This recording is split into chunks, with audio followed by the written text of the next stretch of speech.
Hi, I'm Kelly McGarry, and I am the Division Director for General Internal Medicine. I'm also Professor of Medicine at Brown.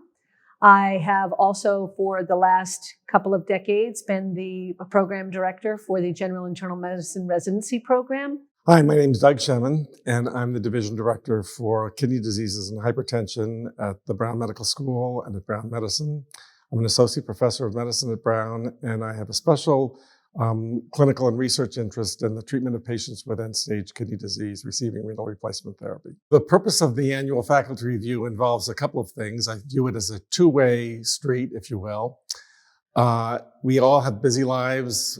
We do lots of things in the course of a day and a week. And one purpose of the annual faculty evaluation is for the division director and the faculty member to sit down across the table from each other and have a one-to-one conversation about the interests of the faculty member, their goals, how they feel they're reaching those goals, to hear about suggestions from me as the division director about how they can achieve those goals, and to hear from suggestions about the faculty member about how the division could work better, both to take care of patients, to teach, and to further the interests and goals of the faculty member.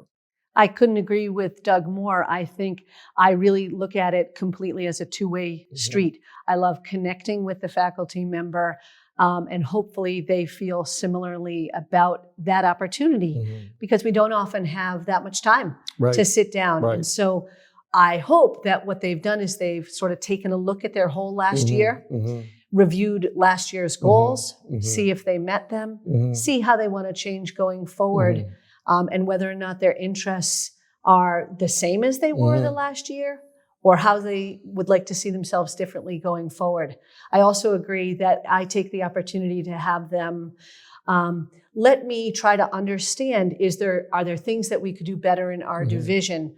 Do they have concerns about the division as well as all of their own individual goals? One of the great things about academic medicine is that it gives people the opportunities to do different things at different times and also to change to some degree the trajectory of their career. There are lots of things that we do. We see patients, of course. We teach students, we teach residents, we teach fellows, we teach other individuals as well. We have an administrative role. Sometimes in my area, kidney disease, where there's also a role in public policy. There's a possibility for clinical research, for collaborating with our research scientists in the laboratory to do translational research.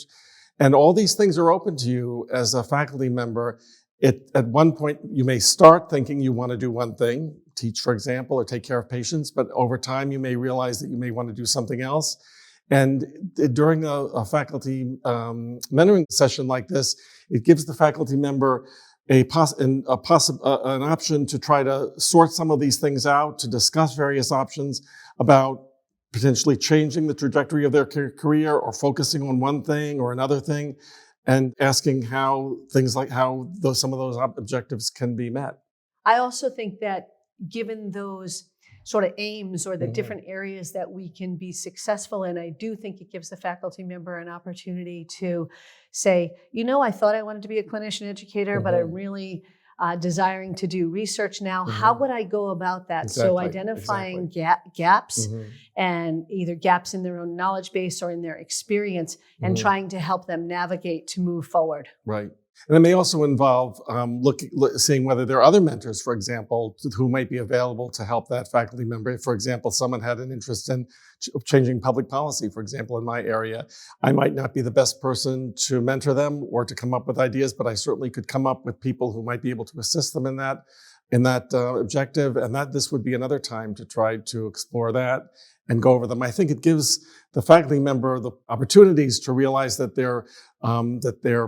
really have a lot of possibilities in academic and clinical academic medicine, and it's perfectly okay to change trajectories or to alter opportunities. I think in most divisions and in most academic departments, most of the time we have the faculty prepare by using a review form from the prior year. And that will include all of the things that Doug mentioned, including their clinical work, their scholarly work, their teaching, their administrative roles, their volunteerism. So each year we ask them to do an inventory of what they have accomplished in that year. I think that the best annual review is when someone has actually taken the time, review what they did last year, review their goals from last year, and again, assess, did I meet my goals? And what are the most important things I want to talk to my division director about? How do I want to move my career forward? So I think preparation is key. The key here is the notion is what we want to get across is this is a supportive experience for the faculty member. Not putting them under the lights. We're not interrogating them. We're not criticizing them. We're really here because Kelly and I would both agree with this. It's part of our role. It's a very, very important part of our role, a nurturing role, a mentoring role, a supporting role to guide people in their clinical academic careers, and to explore any option they want to, making their careers change one way or another. We want to make this as open, transparent as possible, and to give the faculty member the support they need to think about anything. So basically, everything's on the table. So really, it's just me and the faculty member that see the notes. In our division, it is also just the faculty member and myself. The faculty member will actually prepare their forms for the year. And then I assume you probably do the same thing where you write notes back to them, sort of summarizing the conversation. I often will thank them for being part of the division and for contributing. Absolutely. And I think it's a great opportunity. I also ask them if they're willing to put their goals up like near their desk or, on their computer so that they touch base with those goals throughout the year to see if they're accomplishing them. The final thing I do is I just ask them, like, go and talk amongst your colleagues. Like, is this a good thing that you want to do this next thing in your career? What do your friends and colleagues think about it? And how can they help you also achieve that?